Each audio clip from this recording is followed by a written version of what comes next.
It's showtime.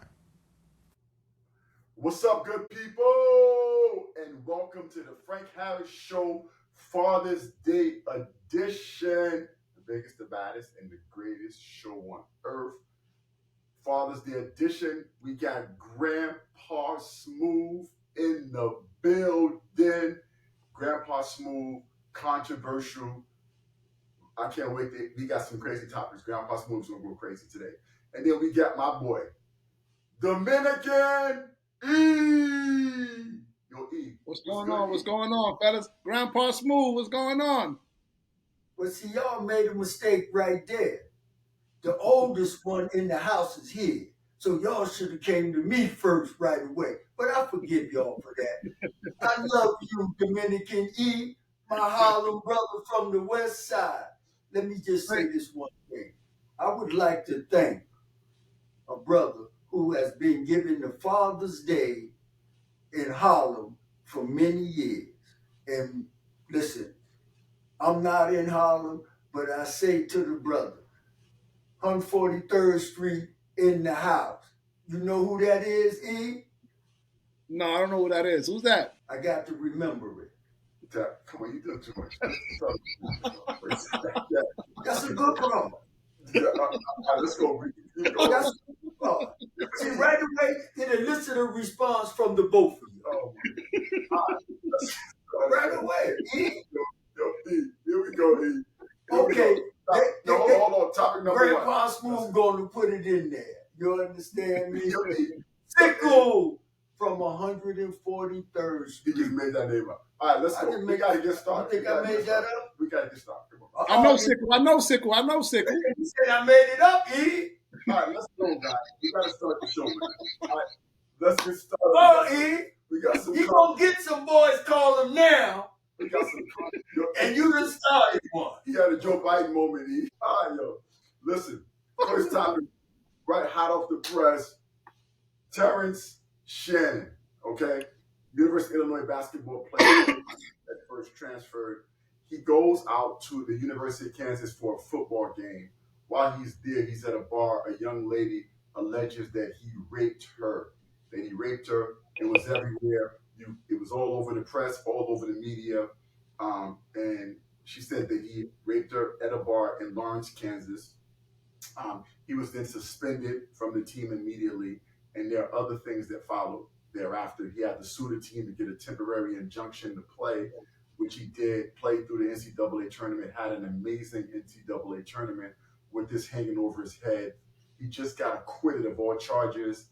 And so, it's a frustrating situation because this young man had to go through a lot, and it was a false allegation. And the question is, first of all, let's talk about it, one, and then let's talk about should there be a ramification for her when you make these allegations and you soil somebody's name and somebody's lives to a degree, right? Because it was a horrible, horrible cloud over his head, going to games, people yelling at him, calling him all kind of names, calling him a rapist when he went to play games in the NCAA tournament and at the home other teams, right, when he played on the road. So it's a really bad situation, and you feel for the guy, but you're thankful that he won. And so we should hear, as loud as we hear everybody trying to kill a guy, we want to hear us speaking as positively as we can because he was exonerated. All right. So Grandpa Smooth, I got to go to you first. What are your thoughts about this situation? My thoughts about this situation is Illinois University. How about the Constitution say you innocent until proven guilty? How come this brother have to sue them to play? And for somebody who come to my house to recruit me and then put him through that? Oh, same situations always in America. Anytime you're brown, you gotta prove. All right. Before a trial. All right, Dominican. Before the trial, so Grandpa Smooth, interesting case, right? I guess guilty before innocence, right?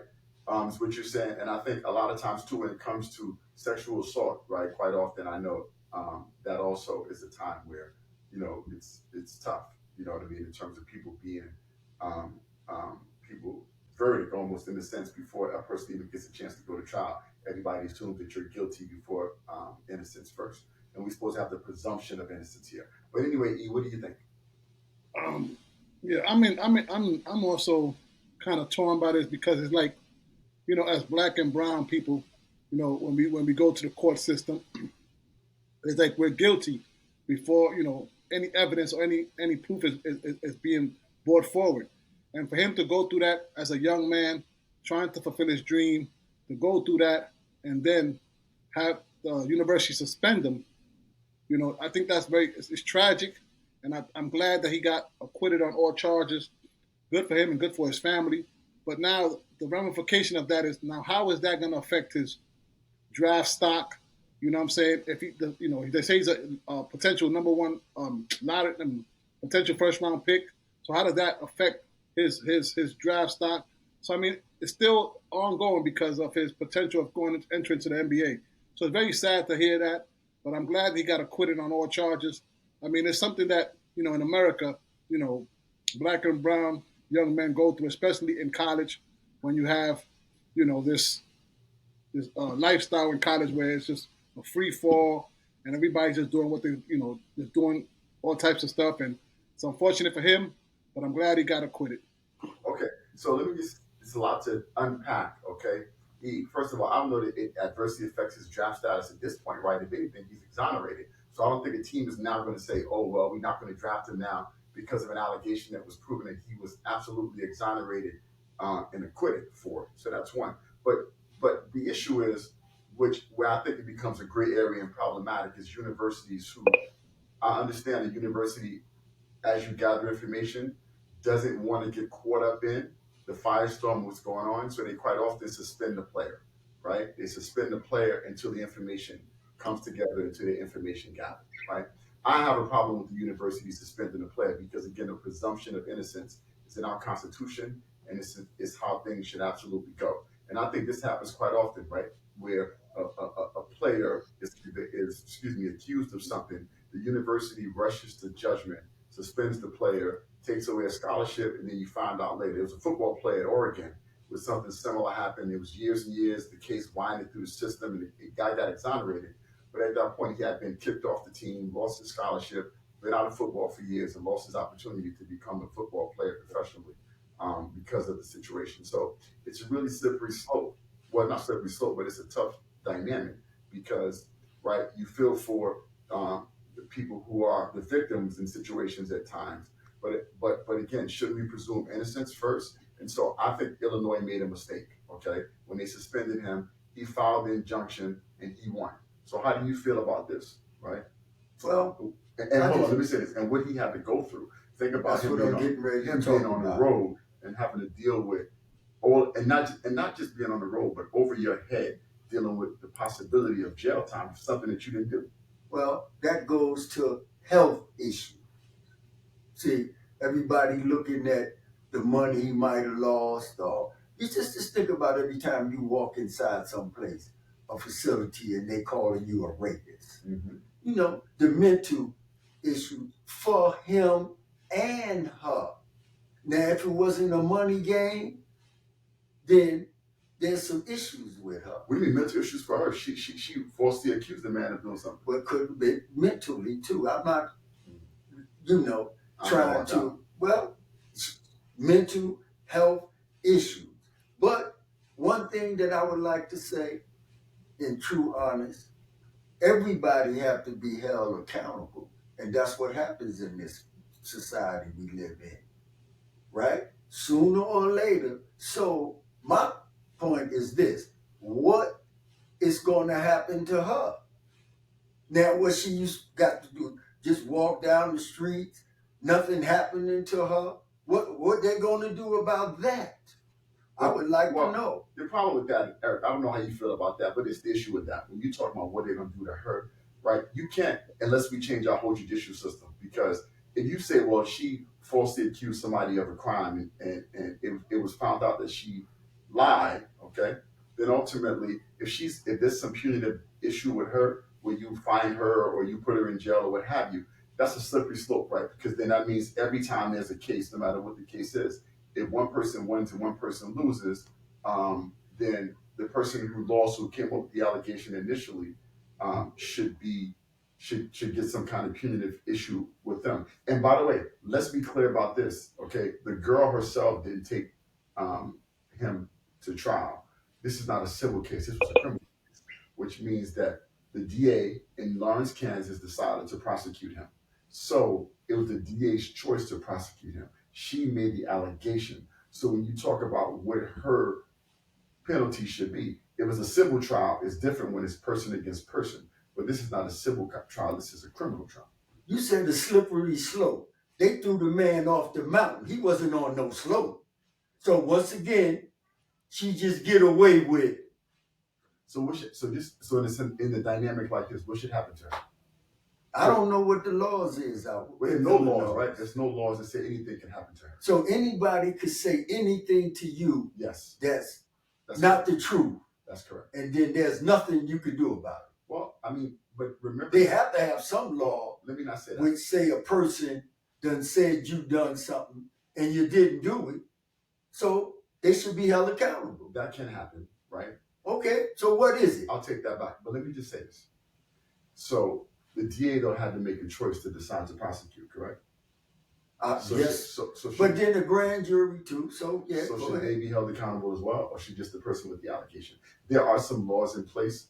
You would assume if somebody maliciously says something about somebody, if they decide to then sue afterwards, or at times a prosecutor could then grant the person who made the malicious accusation, but that has to rise to a significant level of a person lying intentionally, falsifying evidence, has to rise up to a level of extreme maliciousness. The challenge that you have is people make allegations quite often and people win. Anytime a person beats a case, okay, then the person who made the accusation at first then have to be held accountable. Yes, Okay. whether it's no matter paying what- for his lawyers, Okay. paying for his going to Fair enough. psychiatric help, you damn right. And it's malicious to say I raped you. You can't get no malicious than that besides murdering you. Well, let me say this. He said that. Please. I want to be specific. That was what they called it, but the allegation was that he stuck his finger inside of her, which is atrocious as That's rape. Maybe in Illinois. well. It's I thought rape was penetration. This is in Kansas, Oh, Kansas. correct? Oh, And okay. his I finger apologize. penetrated her. And that's rape. So Maybe that could be their laws, but anybody that put their hands on anyone without permission right. should be brought to task. So E, what do you think, man? I think anytime a woman, falsely accuses a man, I think there should be some ramification. I think that, like Grandpa Snoop said, that person should pay for the person's lawyer fees. You know what I mean? She should get fined.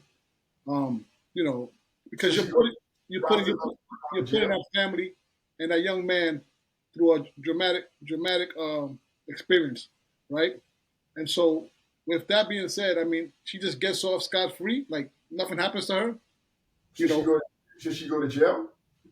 I don't think she should go to jail, but I think that she should pay a fine, and the legal fees of the young man they should pay. They should pay for it. You know what I mean?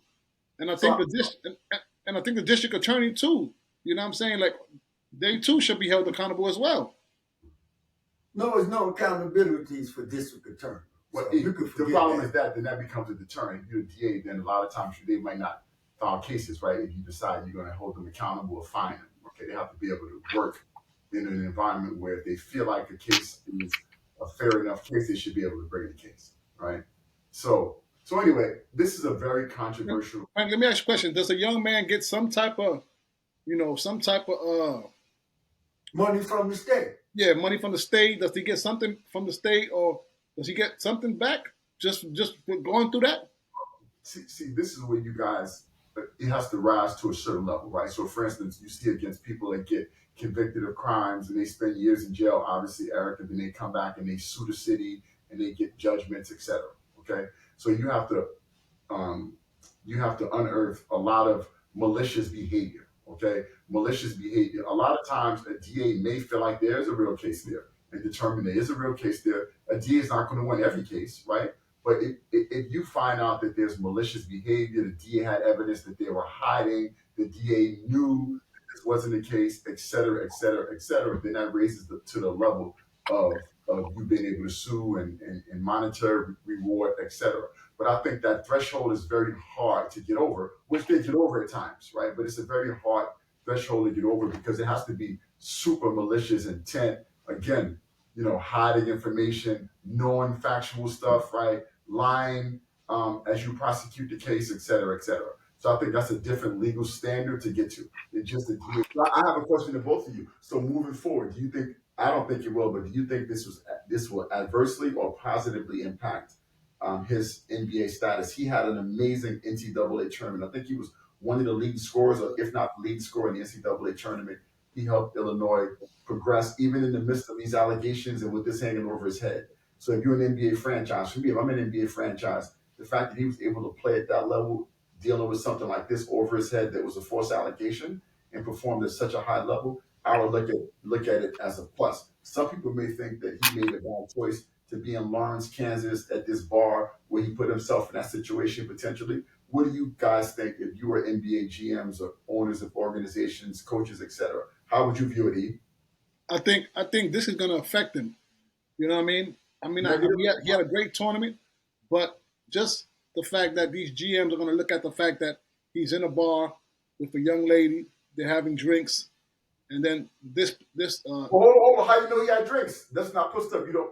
How you know No, he had drinks? that was reported. It was reported. They had alcohol. That was reported. They I had don't some know. drinks. I don't know. They went to. They had drinks. They just said the young man, but okay. They had drinks. So you know what I mean. GMs are going to look at it like from that point of view, like his character. You know what I mean? I know he got. Young man was in a bar having drinks. He's of age, right? Like every guy, every 20-year-old male has drinks. A No, GM no, can't. I get that. I'm saying, That's but it. even That's that whole situation, they might look at it and This they is a might bar. hold that against him. Even though he was acquitted, they might hold that against him. Well, What you think, Grandpa Smooth? I think personally he's going to benefit because, as you said in the beginning of this question, Mm-hmm. that shows a lot of maturity, a lot of character, being able to go out there and perform. And, people don't realize and understand when people is raining down on you, this kind of stuff. But when they found out he was in it, did they rain down on him? The positiveness so that he can get a mental balance.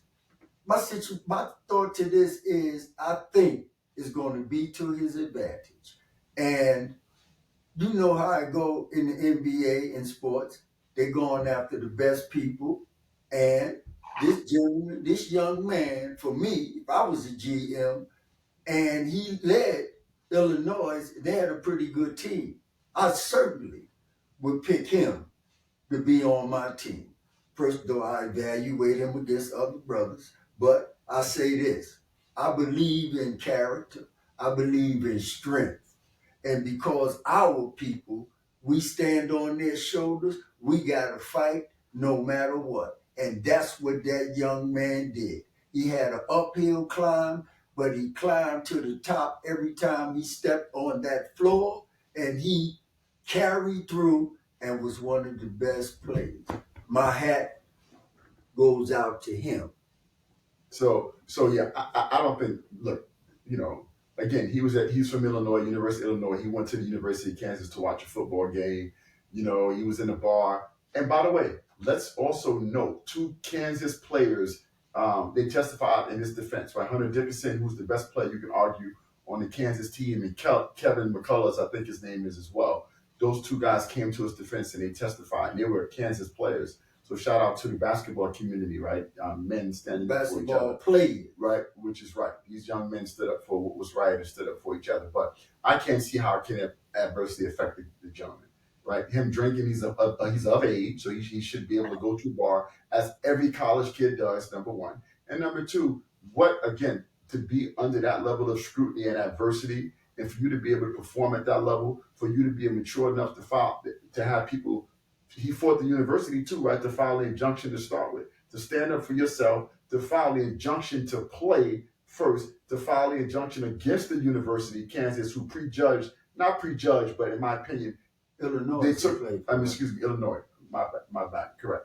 Illinois. The presumption of innocence. Illinois took that away, right? They suspended the young man, Okay, the young man took them to court, got a temporary injunction to play, played at the highest level under scrutiny, people calling them names, etc. Performed at a super high level, won the case. This is the kind of young man that I feel like can deal with the adversity of being an NBA player, the ups and downs that it'll entail, and never want to make the comparison, all right, of being an NBA player and going through this. So don't want to do that. But this guy has showed extreme character. Shout out to him for standing up for himself, and shout out to him for winning. And shame on you to that young lady who made that false allegation. Okay, you could have destroyed this man's life. What an absolute shame. And I'm like, also, perception is very powerful. And so when they suspended that young man, the first thing those people that was on the border said, well, he must have did something wrong because they suspended him. So they didn't take it into account of his mental health. But I hope they will say to the world, yes, we made a decision too early and we apologize. But they're not saying that. And especially to him. But they're not saying that. But what they're saying is he's a great young man and we happy for him. But anyway. Yeah, he's a great young man that y'all threw to the wolves. Please. So now we have, as you know, guys, we have a segment that we do where we do a verses, right? So in between topics, I'm going to throw a verses out at you guys and let's get into it. Okay, so the first verse is out the gate. Let's do it. Okay, who's a better player, better NBA player? The first verse is as we switch gears. Kyrie Irving, Isaiah Thomas. Kyrie Irving, Isaiah Thomas. E, I got to go to you first on this, E, because I know you are Isaiah Thomas aficionado, right? So who you got? Who's a better player, Kyrie Irving or Isaiah Thomas? That's easy. Isaiah Thomas. That's easy. Isaiah Thomas. Okay. Isaiah Thomas was the leading focal point of his team, took his team to back-to-back NBA titles, him being the leader. We know Kyrie to be a great player, but he's never led a team, right? He always had great players around him. He's a good number two, right? He's not a number one. Isaiah was number one on a team that he had to defeat the Boston Celtics, the great Michael Jordan teams, the Lakers. I mean, those are three historical franchises he beat in the prime of their careers. You know, those historical teams with Magic Johnson, Larry Bird. I'm talking about Hall of Famers after Hall of Famers. And Isaiah Thomas, with the supporting cast, took on those three giants and beat them and won two back-to-back. Could have been three, but you know, LA Lakers with that phantom call on Lambeer. But listen, that's here nor there, but I'm going with Zeke, my guy. Okay.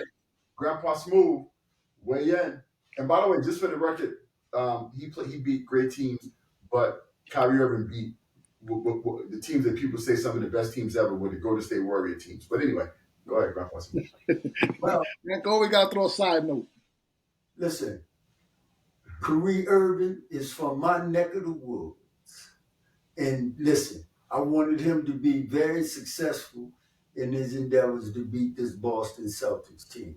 But there's no comparison to this soft NBA compared to Isaiah them back in the day. Isaiah was one of the toughest guards that ever played. And when the fight normally started for that team, Isaiah either started it, but he definitely was. How does that make him a great player? Michael Jordan. I'm getting to my point. Michael Jordan. He was you have to be a physical guard at that height. Kyrie is not that. In that era, John Stockton. Is Steph Curry's a physical? Steph Curry's a better player than Isaiah Thomas. Steph Curry is playing when you can blow on the play. But I'm talking about in those days. You chose one other guard that was a tough guard. He's a better player. Steph Curry's a better player than Isaiah Thomas. He wasn't physical. Who? You just said you have to be Steph Curry's better than that? Oh, come on. Only thing Steph Curry can do is shoot, man, please. Eric, who's a better player, Steph Curry or Isaiah Thomas? Eric, who's a better player, Steph Curry or Isaiah Thomas? Soon as Durant arrived, he was on the back row. Please. Who's a better player, Isaiah Thomas or Steph Curry? It hurts me to say this, but I'm giving it to Steph because of what he achieved. Because of what? I'd like to hear this. Because of what? Oh, we switched the verses from Kyrie to Steph Curry. That's it. Because of what? He switched. So why is Curry better than Isaiah? I mean, the man got 4 championship rings, Grandpa Smooth. And MVPs. And two didn't he MVPs. get And two two MVPs. when Kevin Durant showed up? Two MVPs, E. And two MVPs. Two MVPs. I love Isaiah Thomas, but Well, how many I gotta MVPs? give it to. None. Isaiah Thomas got Should none. he got MVP? They say you an aficionado for him. Should he have gotten the MVP? Never. At that time, no. At that time, no. Why No, not? because you had great players. You had Larry Bird. In the playoffs. No. When they gave Curry that MVP, that was a joke. That's not true, Curry. No, That's a joke. no, that's not true because Curry. Let me tell you. Please. When they gave Curry the MVP, y'all saying that was a joke. Let me tell you why it wasn't a joke. Let me just say this before we go. Let me tell you why it Say wasn't a it joke. before we go. Because Curry did not win. You talking about the MVP in the playoffs or the MVP for the full season? I'm talking about for the full season. Okay, so which one? Because one year he was unanimous. The only player. Okay. Hold on. The only player in the history of the game to win the MVP unanimously is Curry. That's one. Unanimously. And the second one he absolutely deserved. So Steph Curry deserved both of his MVPs. Would you agree, Eric? Yeah, I agree. Both of them should have won. Yes. You should. So you mean when Kevin Durant was there with him? But he didn't win MVP when Kevin Durant was in it. What are you talking about? He won one without Kevin Durant not being there. Grandpa Smooth. He didn't win MVP of the season. Are you talking about in the championship? Because he didn't win the MVP in the championship. Isaiah carried his team. Curry ain't carry his team. He got two without him. What do you mean? He has two without him. Well, Curry has two without Durant. And Curry got two right MVPs. to And Curry got your two opinion. MVPs.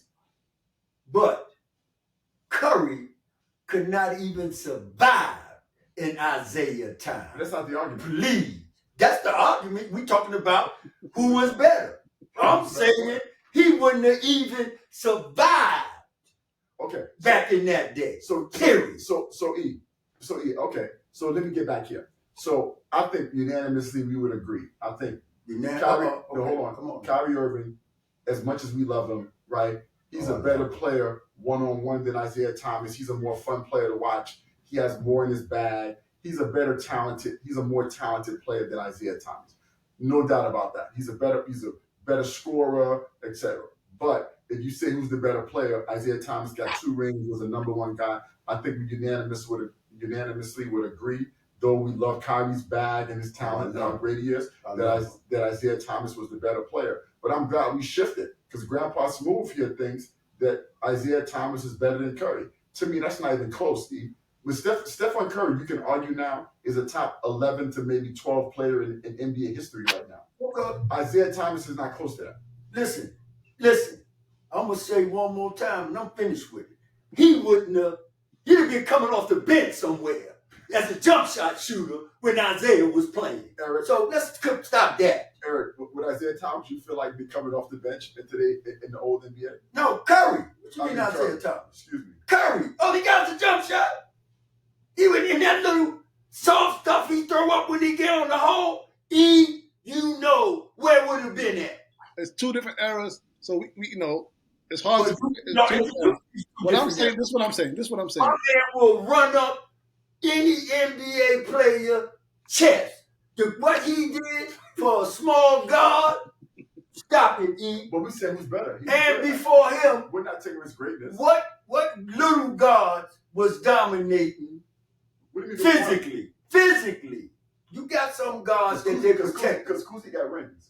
Kuzi got 6 Because rings. he played with Bill Russell. Okay, but he's the dominant. But Isaiah with Bill Russell was over. But the point I'm making is little guards that have rings. Hal Greer was a great player. There's a lot of little guards that were very good back then. So let's not say that. Come on now. The little But guards back, you compare them to these little dudes today, what if you blow on them? Is Isaiah Thomas top If 10 you player? blow on them, what happened, E, in the day's Is basketball? Isaiah Thomas the top 10 player? No. Is Steph Curry top 10 player? No. Okay. Is Isaiah Thomas the top 15 player? I'm gonna put Isaiah in the top 20 because it's hard to take small guards and put them up there. So I have a question. What point guards, if you listed point guards, I'm so glad we have a bit up on a tangent, but if you name the top 3 point guards in NBA history, top 3, okay? Point guards in NBA history, who would you, Steph Curry wouldn't be in that 3? Not my 3. So who would be in your 3? Magic Johnson, Okay. number 1. All right. Now, either 2 or 3, I'm going with my New Yorker. Who? Tiny Archibald. Yo, come on, man. We can't have a conversation with each other. Come on. Tiny Archibald fought against the best players, the physical players in the NBA. So he's the top three. How point, could he's the y'all- top 3-point guard ever. So Did he win Tiny, the Tiny championship? Archibald's a better player than Steph Curry. Listen, I mean, come on, man. Like that. If you said in Oscar their Robertson, time period. that's not what we said. We said top 3-point guards of all time. Well, That's I'm what we putting top 2 cards of all time. Since y'all beating up my man from New York, I'm gonna say Magic, Yeah, we said Oscar Robertson. Oscar, of course. Okay, those are 2. Magic, Oscar. Who's your third? Magic, Oscar. Now listen, if I'm choosing, I'll take Clyde Frazier over all of them. Okay, so who's your 3? That's my three. All right. So Clyde Frazier is not even close to being a top 3-point guard. Why not? On that note, Clyde Frazier, on that hey, E. note, I'm gonna change topic. Hey, E, just me close with this, I E. can't even keep Let up. me close with this, E. Your man limped off the bench, scored 2 jump shots. National TV, NBA. Clyde Frazier had 36 points, E. What he had? 12, 14 rebounds, E. What he had? 12, 14 assists, E. But Clyde Frazier not better than Isaiah Thomas. And guess who they gave the MVP to, E? E, A guy that limped off the bench and shot 2 jump shots. let me hear you talk. E, Ain't no better player than Clyde. E, go ahead. E. Let me hear you. E. Go ahead. Grandpa Smooth. Keep on. I know you a New Yorker, you a Knickerbocker, but Clyde Frazier ain't better than Isaiah Thomas. Who? He's not better than Isaiah Thomas. What's that, a joke? What's that a You joke? know my back is already hurting. I got the back pad on. I got to put the back pad What's on. that a joke, E? Yeah, I got to put it on the next level. E, what's that a I joke? got to warm my back up, man. Oh, you- Clyde was one of the best guards of his time, E. What's that a joke? So he's better than Isaiah. And your boy got back to back. Guess what? Clyde got back to back. I mean, Clyde Frazier got back to back. Has Clyde Frazier even been first team all NBA ever? Steph Curry got 2 MVPs and 4 rings. Please. I mean, In this what are we- little, this little league where you can't touch him. All right, let's move He on. Let's would move have been on. Next. touched up. All right, I'm finished. I'm gonna move on. He would have been touched up in the NBA. I know I don't about. know what that means. But I'm gonna tell you all what right, it means. let's go. If you Let's don't go. know, ask your boy Easy E. So I mean Dominican E. What's touch up mean, Dominican E? Easy E. You know that slip E because you so easy, baby. Because you from New York, E. All right, so I was gonna go to the next topic, but I love the controversy that we get from these verses. E. So let me go to another verses. I love how this verses is going. All right, who's had a better career thus far? Listen closely, Grandpa Smooth. Kawhi Leonard or Kevin Durant? Oh, that ain't even no close. Who you got? Kevin Durant. Okay, Kevin Durant. Easy E. I mean, He got one lucky jump shot, and everybody making them. And guess what? You only can use them a half a year. Come on, So E. go ahead, E. Who you got? KD or Grandpa, I'm gonna agree with you on this one, Grandpa. I'm going Kevin Durant. You riding on the right train now, then, baby. I'm going Kevin Durant. 2-time NBA leading scorer, 2-time NBA MVP Finals, 2-time NBA champion. I mean, I'm going Kevin Durant. Yo, are you guys out of your mind? I'm So going let me- Kevin Durant. Let me say this, okay? So first of all right, Kevin Durant, all right, had to go to somebody else's team to get a ring, number one. Okay? So first of all, he should be eliminated in this conversation because it's very soft for you to go join just to be clear, the team that just beat you. Let me say this. He lost, right, to that team and he joined that team. He lost to that team that same NBA season and then joined a team that was already a dynasty and jumped on the bandwagon. Kawhi Leonard, okay. If they was In fact, hold on, why they picked let me finish. if he was Kawhi Leonard has more rings, guys, right? Which you guys are not acknowledging. He has more rings, okay? He got 2 rings with the Golden State Warriors and was the MVP in that ring, okay? Kawhi Leonard. Yes, he did. And I'm sorry, the Golden State Warriors, excuse me, with the San Antonio Spurs, right? He got 2 rings with the Spurs and was the MVP in one of those when they beat LeBron and the Miami Heat.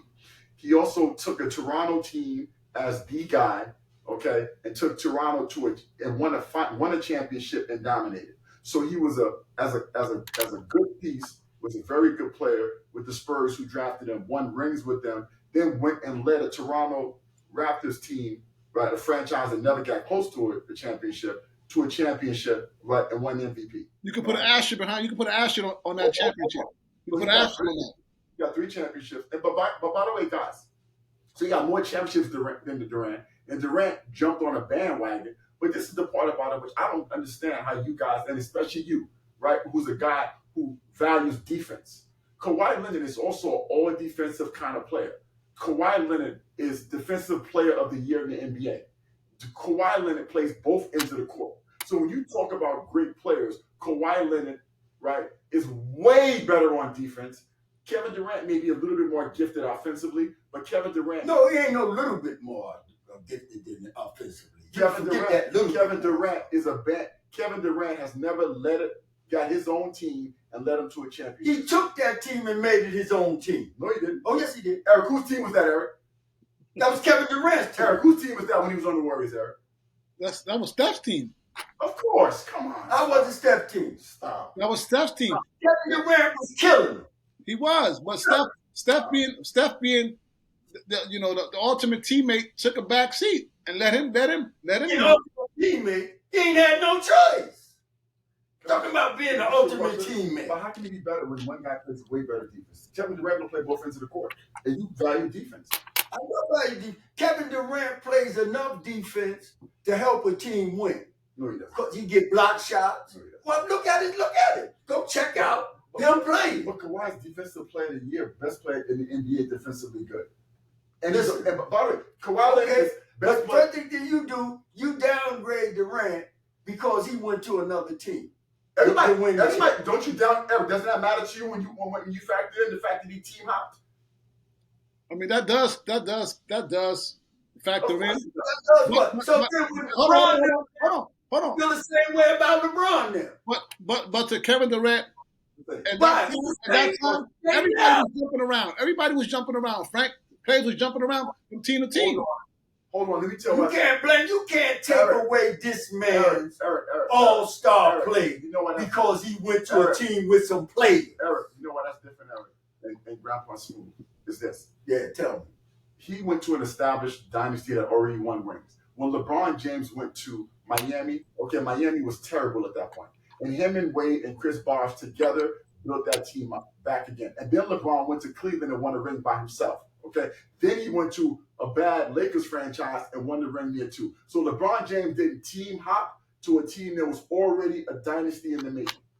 They already won a ring without him the year before. That's very different. So why they took him if they was a dynasty? So let's compare. Why they took him if they was this dynasty?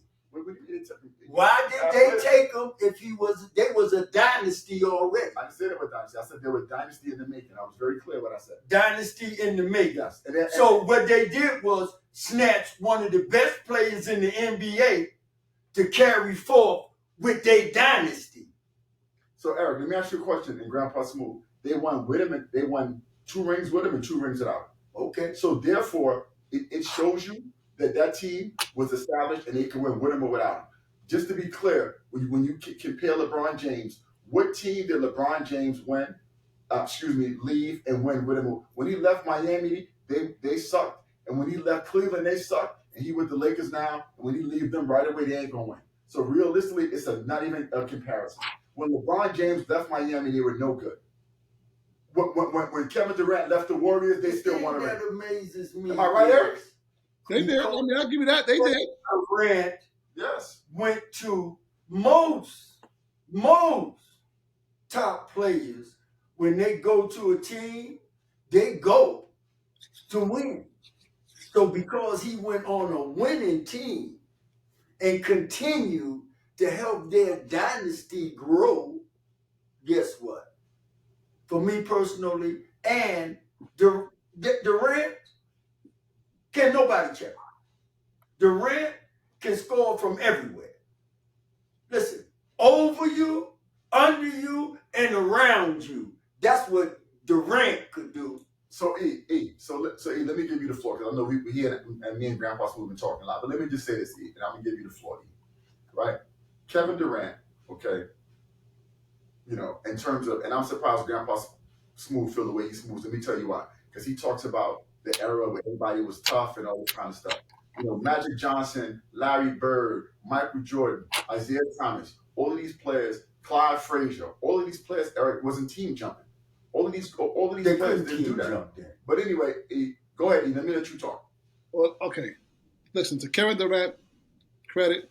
I mean, at that time, you know, he was a free agent, and so, you know, him jumping. People say he jumped on the bandwagon. People say all type of stuff, but you know, He did stuff. hold He on. did. As we can see in today's climate, with all that's going around with sports, even in college basketball, you know, kids are moving, jumping around.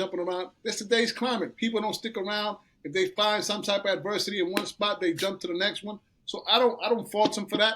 What I do agree with Grandpa's move is the man went to the Golden State Warriors and elevated that team. Went to 3 straight finals, and they lost the last one to Toronto because he got hurt. Klay Thompson got hurt, so they was beat up. You know what I'm saying? So I give the edge to Kevin Durant from that aspect. I mean, Kawhi's a great player, but Kawhi doesn't play the full season. Doesn't play a full season. You know what I'm saying? He won one with San Antonio. He was a non-factor on one. Hold on. He was a non-factor on one. He won the MVP when they won it, when they beat. He won, but he got 3 rings. Okay, he got 3 rings. So that ain't true. Frank, Don't say it was a non-factor. he was a factor on that team when they won it the first time. Absolutely, he was a factor on both of their rings that he won with them. Yes, he was. Don't do that. Kawhi Leonard now one when he was a bigger factor because he won MVP of that series. One of them. Okay, but the first one, Tim Duncan was the guy. Tim Duncan. God, can I ask you a question, Eric? Okay, because what you and Grandpa Smooth are doing is wrong. Okay, and I hate when people do this. Okay, people are team jumping, not like he did. People are not team jumping to the best team in the league. When LeBron did that, that was different. Let's not do that. Who team jumped like that? Let's compare apples to apples. They couldn't have team jumped like that because Golden State got to want you. Whose team jumped like that, Eric? Golden State got to want you. What play? When that dynasty Eric, you talking you speak about. in general, Eric. What player team jumped like that, Eric? No player. Of course not. But don't say that. Don't say because they couldn't have jumped like that. He could have chose any team he wanted to play with, but he went and played with a winner. And so for people try to act like that he went and played with a winner, that he jumped on something, bull.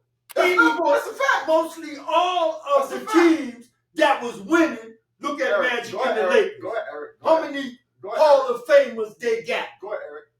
What's that? Go ahead, Eric. People, people. Most of them.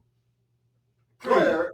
People criticize Kevin Durant for the way that things transpired when he left. Right? Everybody. Well, hold on. Everybody. Okay, everybody. Right? Okay. So hold on. No, everybody. Go ahead. So this is why they, if you remember, the Oklahoma series, they played Golden State. They was up 3-1 in that series. Golden State came back and won that series. And that's why they look at it like they frowned upon that he jumped because they were up 3-1. Up 3-1, they go lose. They go lose to Golden State. Right? And then the next year he jumps on Golden State's bandwagon. So what they call it, the narrative they say he jumped on the bandwagon. Right. I don't look at it that way. I just think that in that time and in that climate, people were jumping around. You know, they were calling it super teams, jumping around to find the best fit for them, and then he happened to find the best fit for him, which was Golden State Warriors. So that's not true. But okay. No one else joined the championship team. But anyway, let's switch topics. I hear y'all. Y'all pick him. To me, I unequivocally think Kawhi is better. You guys got Durant. So listen, those are 2 very, very good verses.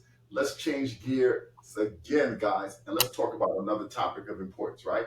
This is controversial, so I'm afraid to talk about this with Grandpa Smooth here, okay? So Grandpa Smooth, we talk about this all the time. What do you guys feel about not just NBA players, but professional athletes quite often marrying white women, dating white women? It's a controversial topic that a lot of people are talking about, and I want to get Grandpa Smooth, I got to kick it off with Grandpa Smooth. Grandpa Smooth, what you think about these young black athletes quite often marrying and dating white women? Listen, our women need our men, and especially successful ones that got the media, got everybody. Because when you look at it, you saying We say our women, what do you mean by that? black women, Okay, go ahead. black American women. That's who I love.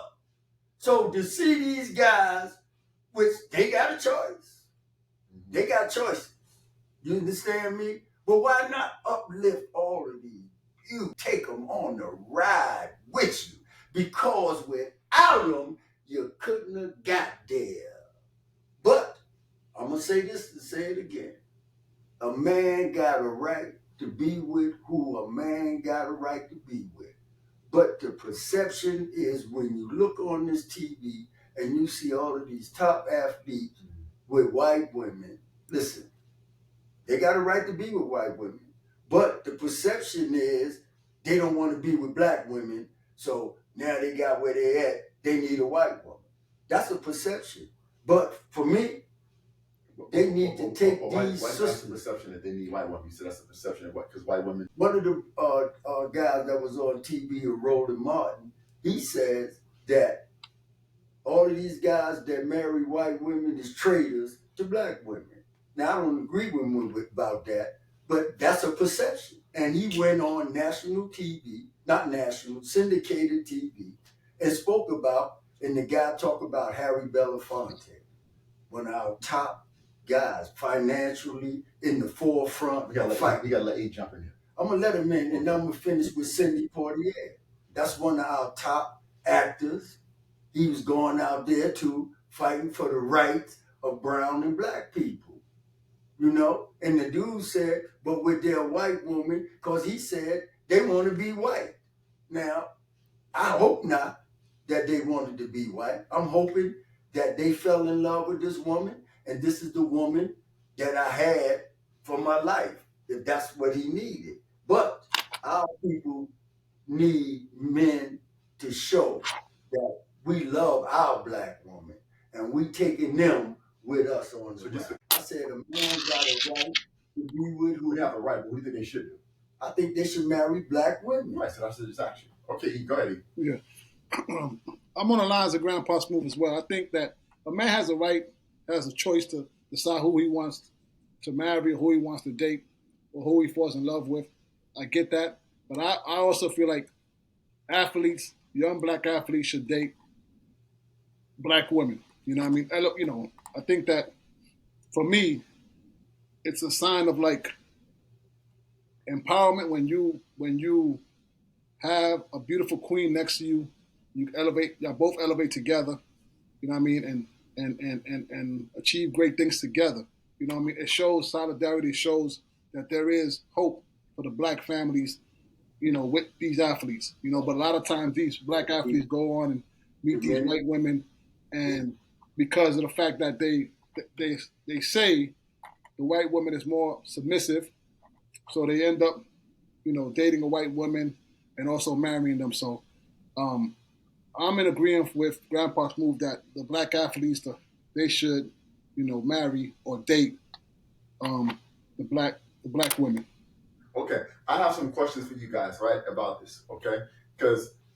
So a couple of questions. One, proximity, okay? So publicly, one, proximity. So we fought for years, a lot of people did, to desegregate schools, right, to integrate schools in general, okay? And we fought for many years for our kids to be able to go to schools. And quite often, we as black people, we want our children to go to, right, private schools, right, or you move to more integrated neighborhoods or better neighborhoods for better schools. And so now all of a sudden you get to a college campus and you're a kid. And I'm asking you guys this question, okay? If you go to the University of Villanova, right? I said Villanova because I know Brunson has a white wife, and I know you guys are both New York guys, right? And the majority of your ecosystem of women are white, right? So even if you go to private high school, because again, you want to get to your parents wanted you to get to a better school, right? private high school, a lot of times, now you go to college. Black population at Villanova is probably pretty small compared to population of white women. Okay, I'm just asking you guys this question: does that matter in terms of proximity, accessibility, what you're being exposed to consistently, etc.? Well, proximity, I think you chose the wrong choice because Villanova is by Philadelphia, isn't it? We're Villanova. talking about proximity. I'm But talking so about people on campus there are are white. sisters right outside of campus. As soon as you go through the gate, that you can go make your woman. But if you told me Idaho, Iowa, somewhere way out there, if a man meet a woman, because there ain't no black women around, and they find this white woman that they love, and when they want to be with her for the rest of their life, I wish them the best. I don't wish them no harm, none whatsoever. But wherever you at, when you get ready to build your family, I believe, and especially what our people has been through, that we should be marrying our women and building our nation so that we can take care of each other. So, E, from your perspective, proximity again, right? We aspire, we integrate, we want our kids to be exposed to all different races and multiculturalism, et cetera, and not just white, right? But just whatever the race is. But Eric, again, a kid is on a college campus. A lot of people marry their high school to college sweethearts, right? A lot of people marry their college sweethearts. A kid's on a college campus, and 38% of the women on campus are white. 1 to 2% of the women on campus are black. I ask you, right? Should that, again, proximity about what's accessible, what's close to you, you make friendships, you're in classes together, you're on campus together, you're in the dorms together. What are your thoughts about that element of why people choose what they choose? I mean, proximity and having, like, say for instance, Colorado. I know that the University of Colorado, I think, is like 1% population of African Americans. So I understand the fact that proximity and having a large number of a certain race in your proximity, that plays a factor. But I just think that teaching starts at home. I think as a parent, you tell your kids, listen. As a parent, I mean, kids are gonna fall in love with who they're gonna fall in love with. You can be racist at home. I mean, come on, bro. No, I'm just saying. Kids go out and become themselves. You give them foundation education, right? You give them primary socialization. But then at some point, they, once they get to schools and they get impacted by all the experiences, right? Like, you can teach family unit and et cetera. But when a kid is in college or a kid is where he is, or whatever the case may be, kids make choices, right? I mean, growing at that point, by the time you get into college and even in high school, you're almost an adult. Yeah, you make choices, but I think that as a parent, you set the foundation. You set it early on, and you educate them, and you let them know, like, as far as who we are as people and who we should marry or who we should date. I think it should stay within us. You know what I mean? I mean, I know from my experience growing up, my parents always told me, don't date outside the race. Date within the race. So okay. So I have a question, E. So then ultimately, right? Okay. And this brings another issue I want to bring up too. You guys made me think about something.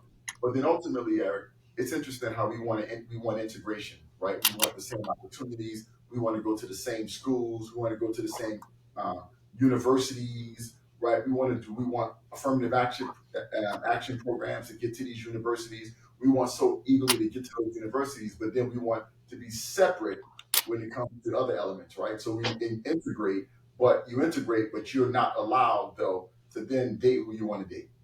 Is that how it should go, E? I'm just asking.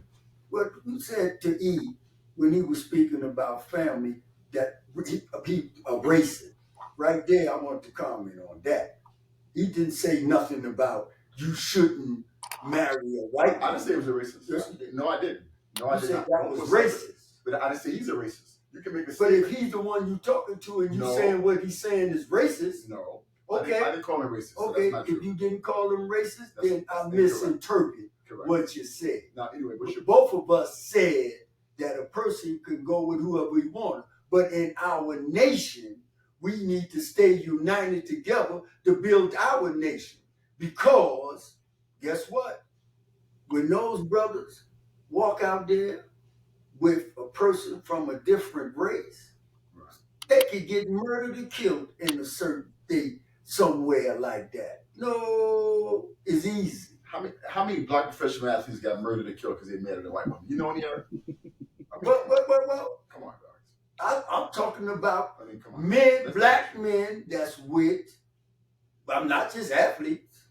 Okay. Well, I'll bet you one thing. I'm talking about athletes. All right. Some of those athletes, when they can't even bring them when they're a white woman into their neighborhoods if they wasn't rich. So, see, let me ask you this, Grandpa Smooth. If some of these athletes if they were just regular Joe Smooth or regular Joe Smooth working a 9 to 5, would these white women would even have a chance? You know what I mean? Like they wouldn't even approach a man like that. That's just my personal opinion. Well, I'm gonna have to disagree with that. That's false, Eric. So many white women like black guys. Stop, Eric. As we go around the country, we see different cultures. Where I was just in Georgia. And Georgia used to be one of the worst places for a black man to be with a white woman. But now, around in the Atlanta area where I was at, and a few other areas, I noted a whole lot of interracial couples. So I'm not going to say that I'm not disagreeing with that. I'm just saying if these guys weren't millionaires. Man. But you agree with that when you say that because white women, like he's giving you the example, white women date black men that are rich, not rich. So the fact that white women are dating athletes, white women date black men, period. And so you can make the same argument. Some of these black guys might not be able to get some white woman if they wasn't rich, black woman if they wasn't rich. If you do it based upon that, so you can't say that, Eric, right? So let's not do that. I didn't say whether I agree or disagree, right? I mean, but. It's interesting, you guys' perspective. Let me ask you guys a side note in that dynamic, right? Because this is a side note, okay? And I want to get back to it because I know you may have something to say, Grandpa Smooth. But I find this interesting personally, right? When a white man likes a white woman, we think that's cool. And I'll give you an example. Everybody think it's cute when Dirk Nowitzki dates black women. No. Wait, hold on. No, you keep talking at everybody. Let me finish. Quite often, we in our community, Eric, right? And Grandpa Smooth in our community, like Shaq came out the other day and said, Dirk likes it, it's a cute thing, right? It's funny, it's cool, or he likes this is cool. Whereas when black men date white women, right, we absolutely excoriate them, we kill them, we speak negatively about them, etc. Right? Do you not see that difference, Eric and Grandpa Smooth? When a white man is dating black women, right? We don't look at it the same way. Do we normally eat? No, we don't look at it that. No, you're right. You're absolutely right about that. Cute when it happens. That's the same. So that's your need. Go ahead. I don't think it's cute. Okay. I don't never think it's cute. Okay. So that stuff y'all talking about, oh no. Okay. Our nation has to be rebuilt constantly, over and over in America. And when we rebuild these nations, we need our men and women together. Nope. Now, a white dude with a black woman, oh, man. No, I know some brothers that might just shoot our house up when we start talking that stuff about a white dude with our woman. Man, listen, everybody got it right. And I keep saying this, to be with whoever they want to be with. But we got to build our I don't understand why you guys need disclaimers. We even know that everybody has a right. Legally, everybody has a right. Just say your opinion when y'all say well, everybody has a right. It's like y'all trying to lessen the blow of lessen the blow. I don't care about what nobody say about me. So why I'm trying to be respectful to those brothers who choose to want to marry a white woman. But we want your opinion. We know what the right is. I just told you my opinion. He need to marry a black woman. He need to, like he said, date a black woman. That's what he needs to do. The perception when you look at all of these top athletes, do you think is they got white women. Okay. And they on TV live. You understand me? And so them sisters, I bet you asked them about that. Listen, no, but and let's be for real about this. In America, the American black family needs, and they have always been under attack.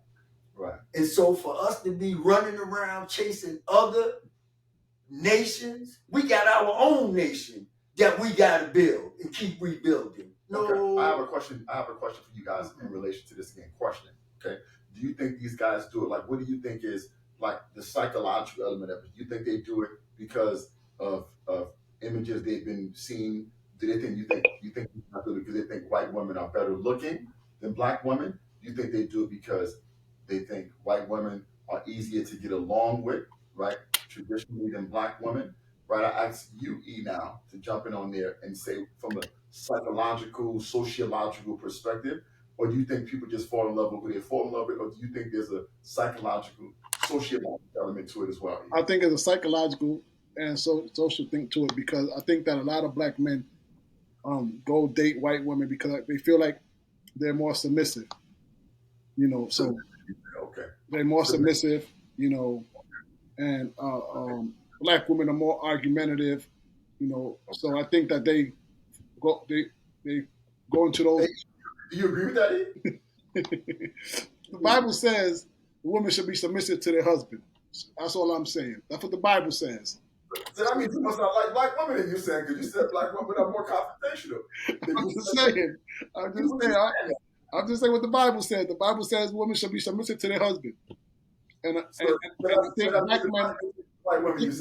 think black men fall into them lines where the white woman is more submissive, and so that's why they go and marry these women. So, Eric, hold on, Eric. So along those lines, then you're agreeing that they should do that because you said the Bible tells you that you should marry women that's submissive, and you saying the white women are submissive and the black women are not. No, I mean there are some black women that are submissive. I'm just saying that that's what the Bible says. So then you think the black guy should marry white women because they're more submissive? No, they should marry. No. that's the perception that America puts out, that the white woman is more submissive.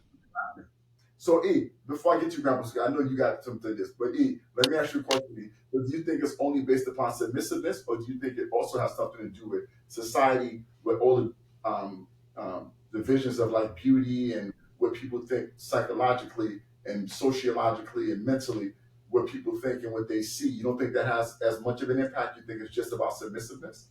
I think also too that has an impact as well. I think that has socially, and I think all that has played a role. I think all that plays a role in men.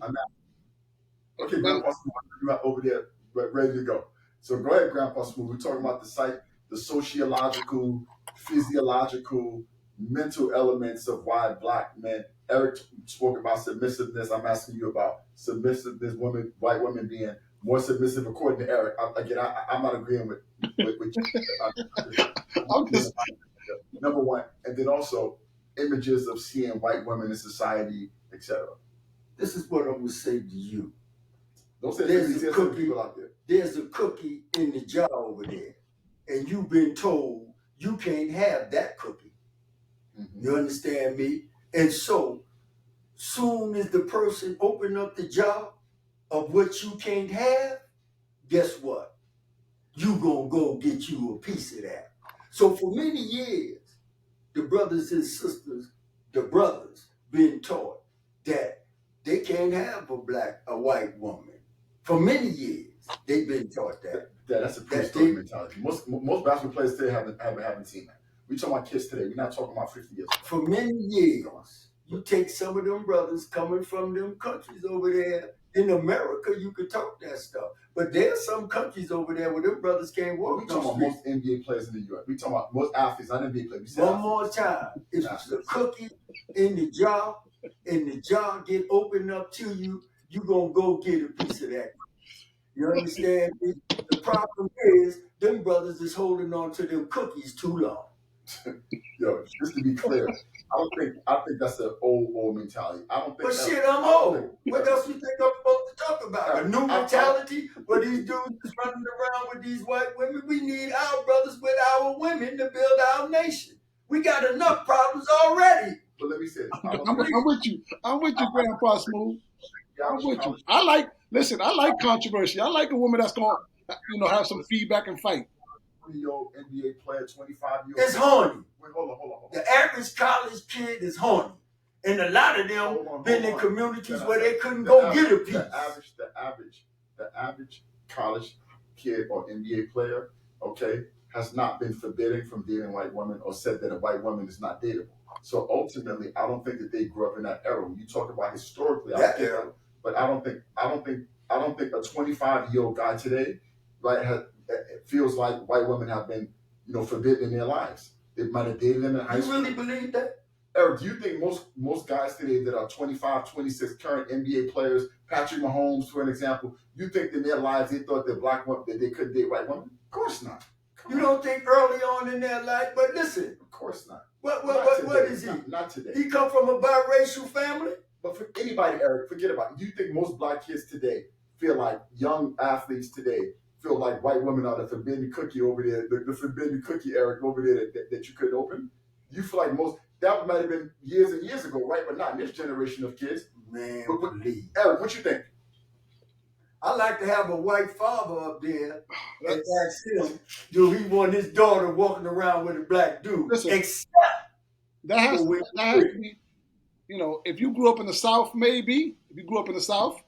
So, they have more rats in the North than in the South. Eric, it's so much more interracial dating in the South. It's probably more in the South than in the North, Eric. It is, and going back to what Grandpa Smooth said, it probably goes back to. Alabama. What you think they did? What happened? Say it again. All of University of Alabama football. When you go watch the NBA draft or the NFL draft, right? It's crazy, right? How many of them have white girls with them at the draft? Is that Yes. fair? Okay. And by the way, in the NFL, most of the players coming from Alabama, Georgia. Tell me just for clarity. That's what I'm saying. Or LA players playing for those teams. But anyway, I digress. I understand where you guys stand on that, right? It's a very controversial How topic. you stand? Well, this is how I stand. Oh, how you stand? I stand that I think two things. I think people should be allowed, not only allowed, they should date who they fall in love with. I think it's hard enough already. We said that. Hold on. Hold on. Can I finish? Yeah, finish. Now, the point I'm making is, because I'm not just saying people legally can do it. In my opinion, people should date who they want to date, right? Y'all saying in your opinion, people should date black. I'm saying No, we didn't say that. No, you did say in your opinion, people should date black. No. We saying If they got a right to Yeah, date, But you said in your opinion, what should they do? In your opinion, you said. In your listen, why you screaming? let me finish because you guys, Why you screaming? you guys said in your opinion, a black man should date a black woman. I'm telling you, in my opinion, people should date who they want to date.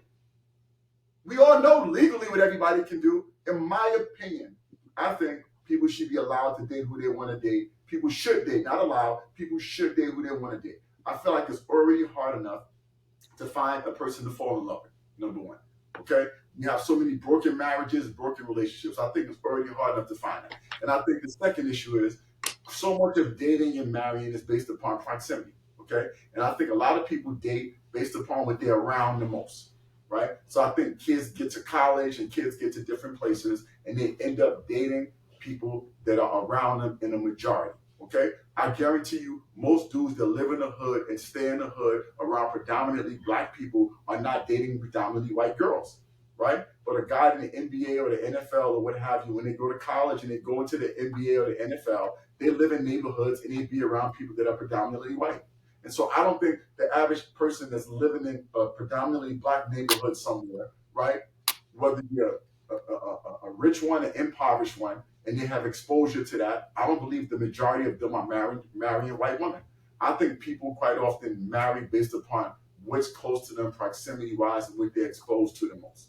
Okay? And so that's where I think, and also, and I do think there's psychological, sociological issues about images of what we see and white women being portrayed as beautiful based upon, right, our societal vision of what beauty is. And I do think that this plays a part, yes, when you see certain facial structures, certain body structures are structures that our society seems to elevate over others. I believe there's a huge sociological, psychological, mental element to it as well. I think that's a significant piece. With all of that being the case, I think people date based upon proximity, what's next to them, etc. And I think people should be able to date who they fall in love with. That's my opinion. Oh, so you agree with these athletes dating white women? That's what you're saying. If you saying that you just gonna be in a black neighborhood, a brown neighborhood, the likelihood of you marrying somebody, black or brown, is high. I'm agreeing with that. You know what I'm saying? But like you say, young, away at college, listen, fine. Be who you want to be with. But our nation need our one. And I understand that, but I think the slippery slope is, and I understand that sentiment about our nation need our women and all that kind of stuff. I get that, right? But let me just say this: that's a very slippery narrative, and let me tell you why. And I understand it, right, in the black communities, right? But when white people come out and they want to be white nationalists and they want to say, let's whites need to stay with whites and not mix with blacks and all that kind of I agree with Wait, it. hold on. We as a nation quite often chastise that mentality, Eric and Grandpa Smooth. And when black people are white nationalists to a degree, and I don't want to say white nationalists because that's extreme, but when white people feel like they don't want to race mix and blacks should be with blacks, those people are normally castigated and frowned down upon, right? And so I think we have to be careful if we have the same narrative as blacks when we say, yo, we don't want to race mix, keep your whites over there, keep our blacks over here. I think that We that's didn't say something that. Neither something that we. Dominican or I'm East. talking in terms of relationships, in terms of being talking together. about general. That's what I'm talking about. Okay, not about us. I'm clear. I'm Okay. saying that. Be clear. I'm clear. Because we don't want to It's go not- out over This is not. the Frank Harris show. No. This that is clear. You guys want black people. When white people say we don't want to race mix, we want to keep our white people over here because we want to build our white nation. That's normally looked at as white supremacy, racism, etc. Right? We look at it that way. some people look at it like that. Eric, how does that normally perceive when white people say that? White, white. You said, like you said, white supremacy. Every perception. But So- brothers in so- Harlem don't think so that. we They have- marry whoever So you we want have to to marry. so we have to be careful with that narrative. But anyway, guys, another great topic. Love the controversy. Love the enthusiasm. Oh, goodness. We're going crazy. We love it. Dominican E, saying that white women are more submissive, so the Bible says black people should marry white women. No, I'm just joking. He said the white women are more submissive, and the Bible said No, I no, didn't. listen, That's going to come hold on. No. in the Hold on a second. Hold on. I didn't say. I said the Bible says that a woman should be submissive to their husband. That's all I said. I'm joking. I didn't put race. I didn't say white or black. I just said women should be more submissive to their husband. That's all I said. I'm joking, Eric. I'm joking. I'm just saying. We're so glad to hear you have some humor. I'm joking, but in the consequence, the way you said it though, the way it lined up, Eric, you said white women are more submissive than blacks, and I think black men. Some people say. Hold on, Eric said this, right, Eric, and then after you said white women are more submissive than black women, and that's why black men marry white women. Right after that, Eric, you say, and the Bible says you should marry a submissive woman. So therefore, I did not say that, Frank. I did not. Listen, the black men should be marrying a white woman because the Bible says. all this. Listen, Said the proper contents. no, How you said it, E? Frank, listen. Right. All right. This Go whole relationship thing based on race and color. I mean, I knew I was growing up. My parents told me, don't marry. You got to marry Dominican women. That's what they told me. So the first time I bring a black girl to the house to meet my mom looked at her like, what are you doing? You know what I'm saying? So these are the things that we have to grow up and we have to live by and stuff like that. So we grow up with that in our minds. Our parents telling us you have to marry. They said you should marry the Dominican woman. You brought a black girl home and your mom went crazy. And you got your white girlfriend next to you holding your hand right now, E. What kind of world are we living in here? I'm just joking. I know you get All right, listen, Hey, guys. we was Listen, getting guys. ready to take your card away, baby. All right, I said, guys. baby, hold up, E. I was trying to look behind the black part of the screen to see that wasn't true. Grandpa Smooth, believe me. All right, guys. Well, listen. It's so spirited and so good. We got to save some time for another day. Love the conversation. Love the conversation. Love the talk. Dominican E, it's always a pleasure having you on the show. Grandpa Smooth, always a pleasure having you on the show. The Frank Carey Show, the biggest, the best, the realest, and the rawest. Rawest. So, nobody do it like we do it, baby. Happy Father's Day to all the fathers out there. Love. No, not to all the Wait, fathers, wait. to the real fathers. Because some dudes is fathers, but they don't take care of their babies. So guess what? Happy Father's Day to all the real fathers. Not the body that dropped the seed and kept on moving. All right, there you go, Grandpa Smooth. Dominican E, as we always do. Dominican E, At the very end of the my Harlem brother from the west side. All right. Dominican E, as we always do at the very end of every show, E, we let you shout out your Dominican brothers and sisters who are achieving and doing well in society. Who you want to shout out today in the Dominican community, E? I'm gonna go with my brother who's doing great things. Well, go ahead. He's doing great things. Happy Father's Day. Luis Flores, he's now coaching. He's coaching now in Venezuela. So he's a head coach out there, a team there. So I want to give him a shout out. Here's a guy that, just a great guy and a guy that represents, Dominican culture. Everything about him, it just, speaks Dominican. Shout out to him. Happy Father's Day to him. I know he's a... What language is that? What's that? You say speaks Dominican? What language is that? No, I said he exemplifies what Dominican culture is. I didn't say he speaks Dominican. Dominican. I That's didn't say that. Anyway, That's right. I want to shout out Luis Flores. Luis Flores de lo mío. Shout out Luis Flores, great player, right? Went to Rutgers first, transferred to Manhattan, was a phenomenal player. Manhattan, multiple NCAA tournaments, right? Very, very good player at Manhattan College. Had New York on fire for a minute. Shout out Luis Flores. We out. Frank Carey Show, comment, subscribe, like, show love. We the best, baby. Grandpa Smooth.